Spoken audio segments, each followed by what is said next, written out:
महाराज जी आप इतना ही जानते हैं, भैया आप इतना जानते हैं, भैया आप इतना जानते हैं। हम सब हाथी, कोई पूंछ पकड़ाए, कोई सूंड पकड़ाए, कोई महाराज पकड़ाए कान, कोई पकड़ा है पैर। कौन है जो समग्र रूप से विद्वता से परमात्मा के स्वरूप को, जब वेद नहीं जानता तो कौन मनुष्य है जो कह सकता है कि मैं पूरा विद्वान हूं और परमात्मा को जानता हूं? कौन? बोलो। तो विद्वता का अर्थ ये नहीं है साविद्याया विमुक्तये। अगर विद्वान हो तो मुक्ति हो जानी चाहिए, विद्वान हो तो चेहरे पर श्री कृष्ण की तरह मुस्कुराहट होना चाहिए। Happy smile, always smile, a perfect smell and perfect smile. ये है? नहीं है। तो कैसे कह सकते हैं कि विद्वान? इसलिए विद्वता इत्यादि की बातें छोड़ेंगे। ये सब खेल है, खेलते रहिए आपस में हम लोग। हम 5वीं क्लास पास, तुम 8वीं क्लास पास, तुम 12वीं क्लास पास, हमारा 60% आया, हमारा 70% आया, हमारा 88% आया, हमारा 95% आया। फिर क्या केवल आत्महत्या कर लिया 90% ला करके, क्योंकि जीवन की विद्या नहीं थी। ये सब शिक्षाएं हैं। तो न कोई रैदास जी छोटे हैं, न कोई कबीरदास जी छोटे हैं, और न यहाँ पर कोई गोरखनाथ जी छोटे हैं। इन तीनों महापुरुषों ने, भगवत पुरुषों ने मिलकर के हम लोगों को सिखाया। जब गए भिक्षाम देहि, तो चमड़े के जल को निकाल के उनके पात्र में दे दिया। जब पात्र में दे दिया तो बड़ा गोरखनाथ जी को बड़ा बुरा लगा कि बताओ चमड़े का जल दे दिया। रैदास भी अद्भुत काम करते हैं। तो रैदास जी गए कबीर के घर में, बोला भिक्षाम देहि। कबीर भी नहीं थे, कबीर की पुत्री कमाली निकली बाहर में। अरे चाचा जी आप?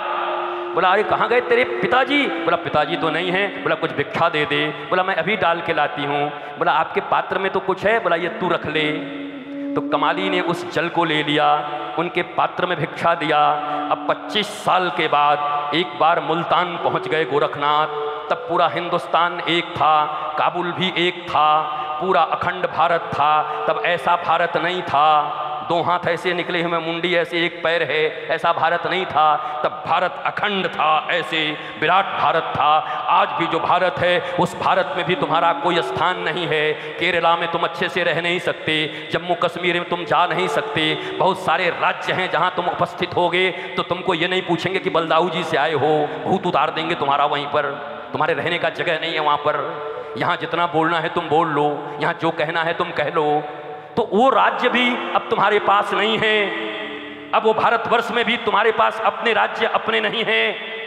वो अखंडित भारत भी अब छोटा हो गया है। कई स्टेटों में जाना मना है, दिल्ली के कई जिलों में तुम नहीं रह सकते। तो स्थिति तो बहुत अच्छी नहीं है। पर भगवान कृपा करें, बलदाऊ जी कृपा करें, हलधर जी कृपा करें। उनके हल में बड़ा बल है। जब जमुना जी को मोड़ सकते हैं तो ऐसे ऐसे को भी तोड़ सकते हैं। वो जो ये लोग हैं इनको भी तोड़ देंगे, वो ठीक कर लेंगे इन लोगों को महाराज। जब यमुना जी को हल से खींच के मोड़ देंगे तो हमारे बलदाऊ जी ये जितने देश तोड़क हैं उनको भी हल से तोड़ लेंगे महाराज। हम लोग साथ में जरूर खड़े रहेंगे। हम लोग खाली दर्शक मत बनिए, हमें भी खड़ा होना है, करना है, ताली नहीं बजाना है बल्कि काम करना है। तो गए और जा करके 25 साल के बाद जब पहुंचे, फिर पहुंचे एक जगह पर, भिक्षाम देहि, भिक्षाम देहि। एक घर का दरवाजा खुलता है, एक युवती निकलती है, कन्या निकलकर उनके पात्र में डालती है कुछ अन्न। जैसे ही अन्न डालती है पात्र भर जाता है, अन्न बाहर गिरने लगता है। गोरखनाथ चौंके, कौन है तू? मेरे पात्र को भरने वाला आज तक इस पृथ्वी पर कोई नहीं मिला। Who are you? कौन है तू? बोला काका पहचाने नहीं? कौन? बोला मैं कमाली। कमाली? बोला हाँ, कबीर की बेटी, मेरा विवाह हुआ है मुल्तान में। और ये तो तैने कैसे भर दियो हमारे एक खप्पड़ को? कहां थे तुम्हें शक्ति आएगो? तो उस समय कमाली ने बड़ा प्यारा बात कहा, काका उस दिन जो आपके खप्पड़ में जल था ना, वो जल मैं भीतर ले गई, मैं उसको पी गई और पीने के बाद मुझ में अद्भुत शक्ति आ गई। मैं अगर धूल में भी हाथ लगा दूं तो सोना हो जाती है। कोई भी कार्य मुझसे अपूर्ण नहीं होता। गोरखनाथ योगी हैं, आंख बंद किए, खेचर आकाश मार्ग से तुरंत पहुंचे वहां पर, फिर रैदास के पास भिक्षाम देहि। 25 साल बाद रैदास जी फिर वही काम कर रहे थे। रैदास जी भी बड़े प्यारे आदमी, करते करते ऊपर देखा भी नहीं, बस ऐसे देखा, ऐसे करके ऐसे, हाँ। उसके बाद कहा जब दिया तब पिया नहीं, समझ गए अपमान।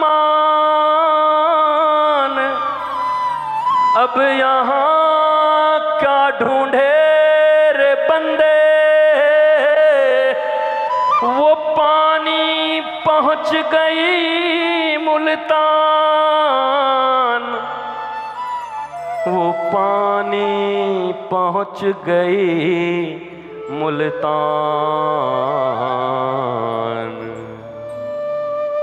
जब बलदाऊ जी में कथा करने ऐसे ही तुम्हारे ऊपर रीझ के आया बाबा बेकाम, तो तुम्हारे बाल बच्चों के निकल गए बड़े बड़े काम। और जब घर में पड़ेगा डिप्रेशन, जब घर में पड़ेगी तकलीफ, तब फिर क्या होगा बलदाऊ वालों, अपने राजा बलदाऊ को तुम कर दोगे बदनाम। क्योंकि बलदाऊ जी की कृपा से ही यहाँ संतों का आना होता है। यहाँ आकर आपको, आपके बच्चों को धर्म के लिए, आनंद के लिए जगाना होता है। अगर तुम्हारे पास नहीं है समय, तो बाबा क्यों आवेगा। हम भी हवाई जहाज में उड़ते रहते हैं, जगह जगह जाते रहते हैं। हमें पता है बलदाऊ जी ही यहाँ के बड़े श्रोता हैं, पर ब्याज में तुम भी क्यों नहीं आ जाते। मूल तो वो हैं, पर ब्याज में तुम भी क्यों नहीं आ जाते। इसलिए काम धाम थोड़े भूलिए 6 दिन तक, और आइए सबको लेकर आइए, बैठिए 3 घंटे तक। आपके जीवन में कोई प्रश्न भी है तो प्रश्न दे दो। अगर तुमको लगता है 7 दिन में नहीं उत्तर मिलेगी, कल ही सुने की इच्छा है तो वो भी दे देना। भागवत जी के अनुसार उसका भी उत्तर दे दिया जाएगा। पर आओ, बैठो, सीखो, समझो। ये कथाएं कोई विधि नहीं है, जीवन की अमूल्य निधि है। ये ऐसी निधि है, अगर भीतर बैठ गई ना तो विधियों का पालन हो न हो, इस निधि को पाकर ही कृतकृत्य हो जाएंगे हम। ज्ञान अगर जीवन में आ गया, ये गूगल के इंफॉर्मेशन से काम नहीं चलेगा। नॉलेज चाहिए, नॉलेज। ये कॉलेज के इंफॉर्मेशन से काम नहीं चलेगा। ज्ञान चाहिए, ज्ञान, विशुद्ध ज्ञान जो तुम्हारे शास्त्रों में भरा है। साइंस, इकोनॉमिक्स, ज्योग्राफी, ये पूरी की पूरी सृष्टि कैसे बनी, फिजिक्स क्या कहता है इसके बारे में, साइंस क्या कहता है इसके बारे में, और भागवत क्या कहती है, दोनों बराबर कहते हैं। अब बताओ, जो खोज आज हुई है वो भागवत में पहले लिख दिया गया।